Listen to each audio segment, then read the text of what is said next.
sooner or later you're going to run out of other people's money, And it is. I mean, look at the deficits that we're running. Look at the deficits. I mean, I remember back when that one senator used to call it a deficit instead of a deficit. That's been a while ago. But I mean, he would probably have some kind of a system in his heart if he's seen the deficit compared to what it was when he was in the Senate. There is a book I referenced quite a few times on our shows. It's called When Helping Hurts. I know I've talked to you about this book. It was actually written by two very liberal pastors, liberal in politics, not in their theology. Theology, they were sound in their theology. But they spent time as missionaries over in Africa. And what they found out is when they threw money at the problems, when they would leave, the areas that they tried to help out with would go into a bigger problem waiting for the Christian to come back to pay for things. In other words, they would let things go.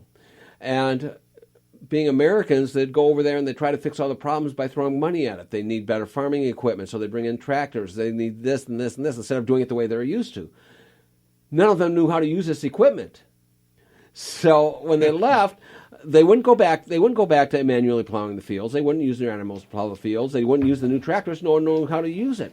Next thing you know, they're sitting there and they're starving because we threw money at the problem and then didn't carry through. Yeah. What we should have done is taught them not how to use a tractor, but how to better take the function of agriculture and use their own resources that they have there present and teach them to use their resources to make their life better, rather than going in and just throwing money at the problem and walk away saying, look what good I did. I helped them out. And you left there leaving them in worse shape than when you went. That's happening over here. The same thing on the whole welfare system. We throw money at the problem. Oh, you're hungry? Let's throw money at the problem. But where's the real help coming through?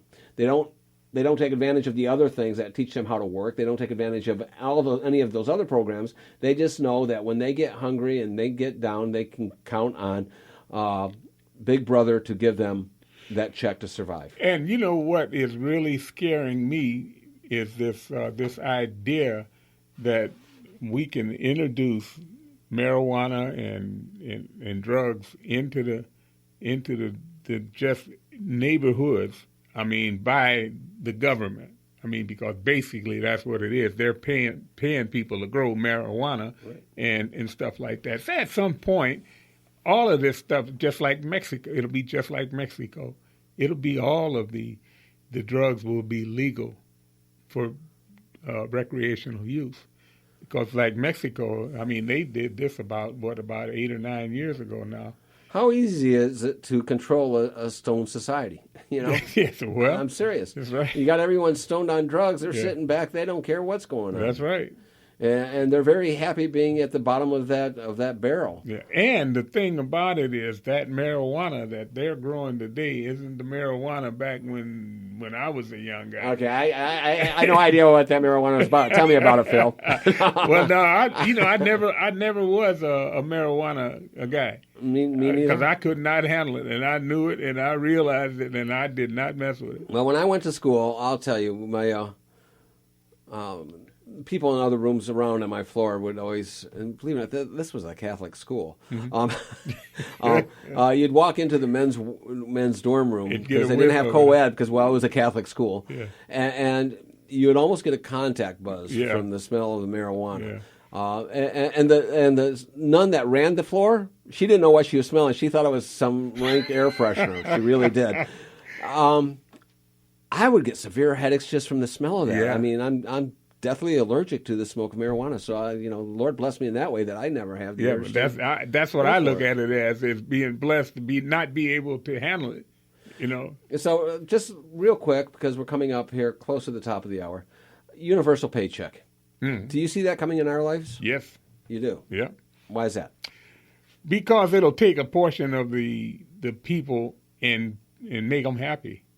Because there's already a big portion of all societies that say, I don't necessarily want to be rich. I just want to be comfortable. Being happy. We'll get Derek to Derek, can you get us to out of this show playing that song "Happy" by Pharrell?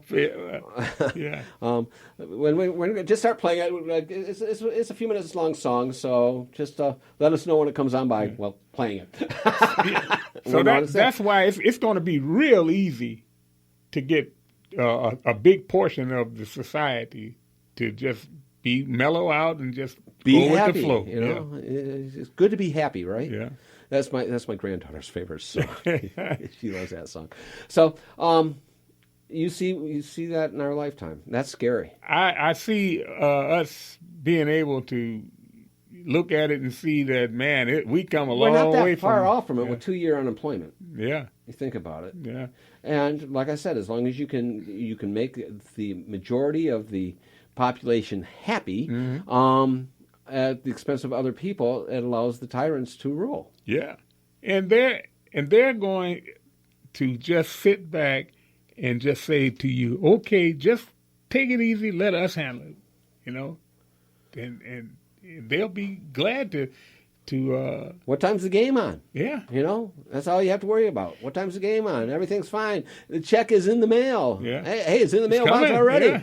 Yeah. Now we're going to have, the government's going to have to provide us a way to get down to the bank to cash this. And, you know, Adam was what? The first gardener, right? Yeah. And Noah was the first veterinarian. He was the first man that learned to tread water. Yeah.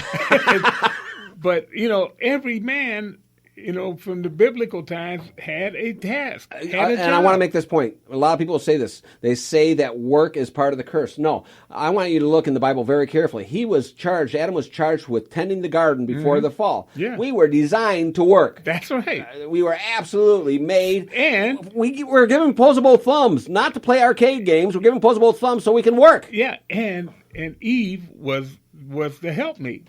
Yes. And so, I mean, we have just turned our back on our tradition and our legacy and our inheritance. You know, one thing my father and I didn't always get along, but I can tell you this about my father. He was a hard worker. I can tell you about my grandfather. He was a hard worker. When you talk to people who knew them, that's the first thing that comes out of their mouth. Is they were hard workers. Yeah. That's how I want to be remembered. Is I was a hard worker. Yeah.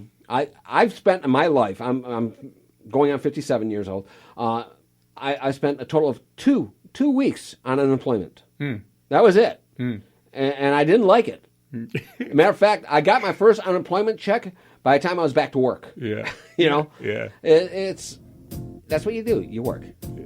Hey, we'll go out with this song right here. Yes. We'll see you at the other side of the hour. Uh-huh.